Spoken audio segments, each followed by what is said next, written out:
The species here represented by Geraldine Monk is difficult to fit into any familiar taxonomy.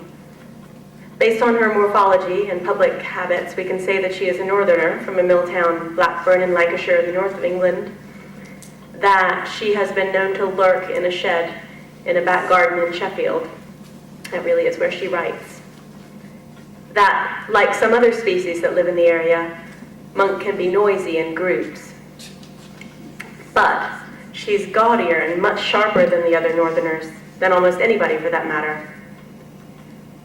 Then there's her song, which is ghostly and complexly patterned and utterly her own. Stumped by morphological investigation, the observer of Monk must turn to DNA sampling to arrive at a species ID. But the strings of letters fed into the computer spit out as lunar rubies and razor lilies and dead people in gleamy veils. I mean that the language makes shapes and the shapes make wild new worlds. There's chanting, and there are words, both invented and common, which rotate in a wild ascension, yanking something magic into the air. Something that makes us feel that the way we normally move through spaces is skittering and inattentive. Something looms up that's dark and realer than real. We abandon our identificatory efforts. We cannot come up with a silly Latin name.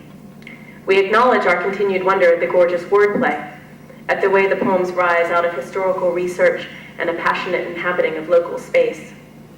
We turn to the CV and note that Monk has published perhaps 20 books, including 6 major collections: Interregnum, Noctivigations, Eschefeld Hangings, a selected poems from Salt. One I'm forgetting because Geraldine and Alan keep making me stay up late drinking, and the recent Ghost and Other Sonnets, which may be her best yet. You also heard an example of one of Geraldine's collaborations with a composer. You heard, if you were in here before the reading, her collaboration with the composer Martin Archer, one of them anyway, called Angel High Wires. A collection of essays on her work, The Salt Companion to Geraldine Monk, appeared last year, a testament to the degree to which she is valued by critics and other poets.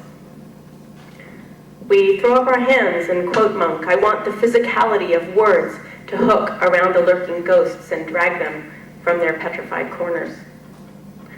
So do we, and so I give you Geraldine Monk.